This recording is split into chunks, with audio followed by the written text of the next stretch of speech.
Woodstock morning, 30,000 stayed to hear Jimi. What he played changed their lives forever. August 18, 1969. Monday morning, Bethel, New York, Max Yersker's farm. What had been a crowd of 400,000 people 3 days earlier was now maybe 30,000, possibly fewer. Most had left Sunday night after the headliners played, after Crosby, Stills, Nash and Young closed what everyone thought was the end. They had jobs to get back to, school starting in 2 weeks, real life calling from beyond the farm gates. The festival had been beautiful and historic, but it was over. Time to go home. But 30,000 stayed. Some because they had no way home yet. Their rides had left. Buses weren't running. Cars were stuck in the parking lot mud. Some because they were too exhausted to move, too depleted to even think about the journey back to wherever they came from. Some because they'd heard rumors that Jimi Hendrix still hadn't played, that he might go on in the morning.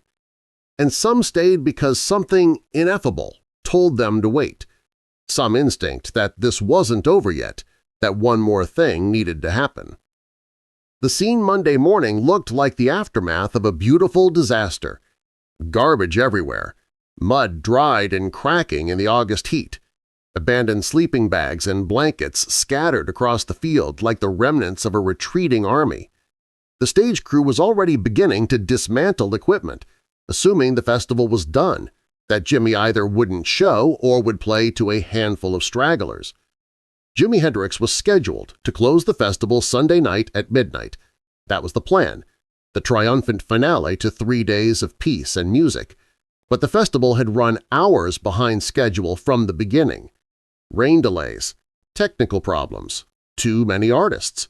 By the time Sunday night came, Jimi still hadn't played, and the crowd was being told he'd go on at dawn. Most people gave up and left. They'd already seen The Who, Janis Joplin, Creedence Clearwater Revival, Santana, Jefferson Airplane. They were cold, muddy, tired, hungry. Waiting until Monday morning for one more act, even if it was Jimi Hendrix, seemed like too much. But 30,000 stayed through the night. They sat in the mud, wrapped in blankets and sleeping bags, watching the sun come up over the farm. Some played guitars quietly. Some shared whatever food they had left. Some just waited in silence. They looked like refugees from a war zone, which, in a way, they were.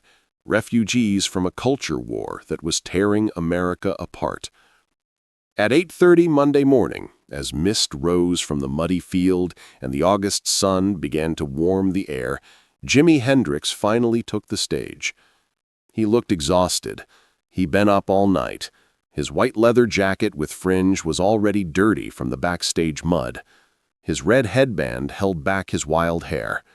Behind him, Billy Cox on bass and Mitch Mitchell on drums looked equally tired but ready. The crowd that remained was spread out across the massive field. From the stage, it looked sparse compared to the sea of people that had been there Saturday. But 30,000 people was still 30,000 people, still more than most artists played to in their entire careers. Jimi looked out at them for a moment before playing. These were the faithful, the ones who'd stayed, the ones who'd waited through the cold night. He owed them something special. He started with Message to Love, then Hear My Train A-Comin'. The crowd, exhausted as they were, came alive. Some stood up from their blankets, some started dancing in the mud. The music woke them up like caffeine. About 45 minutes into the set, Jimi played Voodoo Child, the extended version. 15 minutes of pure guitar exploration. By now, the Monday morning sun was bright, the temperature rising, the mud starting to dry and crack. The crowd was fully awake, fully present. Then Jimi did something no one expected, something that would echo through history. He started playing the Star-Spangled Banner. At first, people weren't sure what they were hearing. The opening notes were recognizable. "Oh, say, can you see?" but distorted, bent, made strange. Jimi wasn't playing it straight. Wasn't playing it the way it was played at baseball games or school assemblies. He was deconstructing it, questioning it, transforming it into something else entirely. Then came the sounds that weren't music in any traditional sense. Sounds that came from the guitar, but sounded like they came from somewhere else, somewhere darker, somewhere violent, somewhere true. Screaming sounds from the Stratocaster that sounded exactly like bombs dropping from the sky onto Vietnamese villages. Feedback that sounded like air raid sirens warning of incoming death. Distortion that sounded like explosions tearing through jungle and flesh. Jimi was making his guitar sound like a war zone, like the nightly news, like the thing America was doing 9,000 miles away that everyone was trying not to think about. The crowd went completely still. No one was dancing now. No one was talking. Everyone was listening with every cell in their bodies, understanding, processing what they were hearing, recognizing the sounds from television broadcasts, from newsreels, from the stories soldiers told when they came home changed. Jimi was playing the national anthem as Vietnam. He was taking the song that opened every baseball game, every school day, every patriotic ceremony, and he was showing them what it sounded like through the ears of soldiers in a jungle, through the ears of protesters being beaten by police, through the ears of a generation watching their country tear itself apart. Between the bursts of distortion and feedback, he'd return to the melody, pure and beautiful for a moment, then twisted again into chaos, beauty and violence, pride and shame, America and Vietnam, all of it in one performance. Some people in the crowd started crying, others sat frozen, mouths open. A few covered their faces with their hands. The exhaustion, the 3 days of music and rain and mud, the weight of everything happening in America in 1969, it all came together in those 4 minutes of Jimi playing the national anthem like a protest, like a prayer, like a scream. Near the front, a 19-year-old named Michael Morrison sat with tears streaming down his face. He'd been drafted 2 weeks earlier. He was supposed to report to basic training in September. He'd come to Woodstock as one last moment of freedom before going to a war he didn't believe in. Hearing Jimi play the anthem like that, hearing the violence beneath the patriotism, the cost beneath the glory, he felt like someone finally understood. In the middle of the field, a woman named Sarah Chen sat with her hand over her heart. Her brother had died in Vietnam 3 months earlier. Her family had been told he died a hero, serving his country, doing his duty.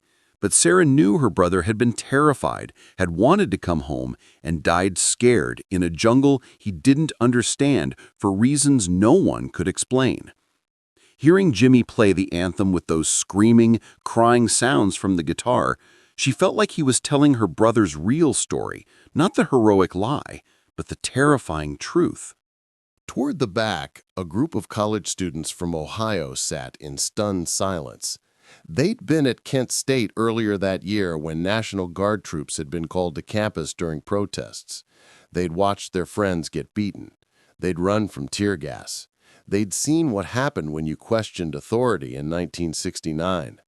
Hearing Jimi transform the national anthem from a celebration into a question, is this what America has become? They felt validated. Their anger, their fear, their confusion about loving their country while hating what it was doing, all of it was in Jimi's distorted, beautiful, painful version of the anthem. When Jimi finished, there was a moment of absolute silence. Not the silence of disapproval, but the silence of people who just witnessed something profound and needed time to absorb it. Then the applause started. Not the wild, ecstatic applause of earlier in the festival, but something different, deeper, more serious. The applause of people who'd been changed by what they heard. Jimi played a few more songs after that, Purple Haze, Villanova Junction, and Hey Joe. But everyone who was there remembered the anthem. That was the moment. That was what stayed with them. After the set, Jimi walked off stage at 10:30 Monday morning. He'd played for 2 hours to 30,000 muddy, exhausted, transformed people. He didn't know it then, but that performance of the national anthem would become the most famous moment in rock history. It would be played at protests and memorials. It would be studied in music schools and history classes. It would define not just Woodstock, but an entire generation's relationship with America. Years later, decades later, the people who stayed for that Monday morning set would tell their children and grandchildren about it with a particular look in their eyes. They'd say, "I was there when Jimi played the anthem at Woodstock," with a mixture of pride and sadness and something else, something like reverence. Pride that they'd witnessed history being made, that they'd been present for one of the defining moments of their generation. Sadness that the moment had been necessary at all, that America had been in such pain that it needed an artist to scream its truth through a guitar. And reverence for what Jimi had done, for his courage to take the most sacred song in American culture and show people what it really sounded like in 1969. Michael Morrison, the drafted teenager who'd sat crying near the front, went to Vietnam as ordered in September 1969. But he carried a bootleg recording of Jimi's anthem with him, recorded by someone in the crowd on a portable tape machine, the quality terrible, but the power undeniable. He played it for other soldiers on a portable tape player in the barracks, in the jungle, in the moments between terror. Some hated it, thought it was disrespectful, unpatriotic, something that undermined morale. But some understood immediately. Some heard in it what Michael heard, acknowledgement of the reality they were living, validation of the fear they felt, recognition that what they were experiencing wasn't the glorious adventure they'd been promised, but something much darker and more complicated. He survived Vietnam and came home in 1971, carrying physical and psychological wounds that would never fully heal. The first concert he went to after returning was a Jimi Hendrix tribute show at a small club in Philadelphia. When they played a recording of the Woodstock anthem over the sound system before the band started, Michael broke down crying in a way he hadn't cried since coming home, in a way he hadn't been able to cry even at the funerals of friends who didn't make it back. He told a reporter covering the event years later, "That performance saved my life in Vietnam.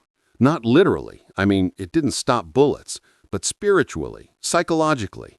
It reminded me I wasn't crazy for feeling like something was deeply wrong with what we were doing there. It kept me human when everything around me was designed to make me inhuman." Jimi's screaming guitar was the sound of all of us who couldn't scream ourselves.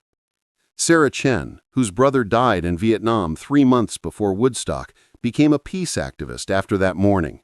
She worked with veterans groups, helping soldiers deal with PTSD and traumatic memories, advocating for better mental health services for those who came home carrying wars inside them. She organized vigils and protests. She testified before Congress. She said Jimi's anthem gave her permission to be angry about her brother's death while still honoring his memory, to love him and hate the war simultaneously. "Jimi showed me you could love your country and still demand it be better. You could honor soldiers and still hate war. Those weren't contradictions. They were necessities. They were the only honest responses to what was happening." The Ohio college students went back to school and organized. They became leaders in the anti-war movement. When Kent State happened again, for real this time, with actual deaths in May 1970, they were ready. They knew how to channel their rage into action. One of them later said, "Jimi's anthem at Woodstock was the soundtrack to our resistance. It told us that patriotism doesn't mean blind acceptance. Sometimes the most patriotic thing you can do is demand your country live up to its ideals." The performance became controversial immediately. Conservative commentators called it disrespectful, un-American, a desecration. Dick Cavett asked Jimi about it on his talk show a month later. Cavett asked if Jimi considered his version of the anthem unorthodox. Jimi's response was characteristically humble. "I don't think it was unorthodox. I thought it was beautiful. We play it the way the air is in America today. The air is slightly static, isn't it? That answer, the air is slightly static, became as famous as the performance itself. A perfect description of America in 1969. Static, distorted, full of interference. Not broken, but not right either. When Jimi died 13 months later in September 1970, the Woodstock anthem took on new meaning. It became not just a protest or a commentary, but a kind of farewell. The last great statement from an artist who'd understood the moment he was living through better than almost anyone. The 30,000 people who stayed that Monday morning, who sat in the mud and the sun waiting for Jimi, who heard the anthem transformed into truth, they became the keepers of the story. They made sure people understood it wasn't just a performance. It was a turning point, a moment when music stopped being entertainment and became testimony. Some called it the greatest guitar performance ever recorded. Some called it the most important protest song ever written, even though Jimi didn't write it. Some called it the sound of a generation finding its voice. But the people who were there, the 30,000 who stayed when 370,000 left, they called it something simpler. The moment they understood what music could do.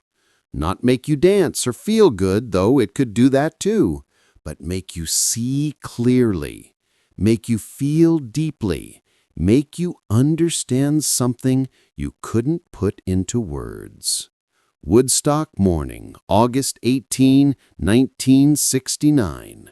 30,000 exhausted, muddy, transformed people watching the sun rise over a farm in upstate New York. Jimi Hendrix playing the Star-Spangled Banner like a question America needed to answer. And for 4 minutes, everyone who heard it had their lives changed forever. If this story of music as truth moved you, subscribe and hit that notification bell. Share this with someone who needs to remember that artists can help us understand the moments we're living through. Have you ever heard a song that changed how you saw the world? Let us know in the comments. And don't forget to like this video for more stories of music that mattered.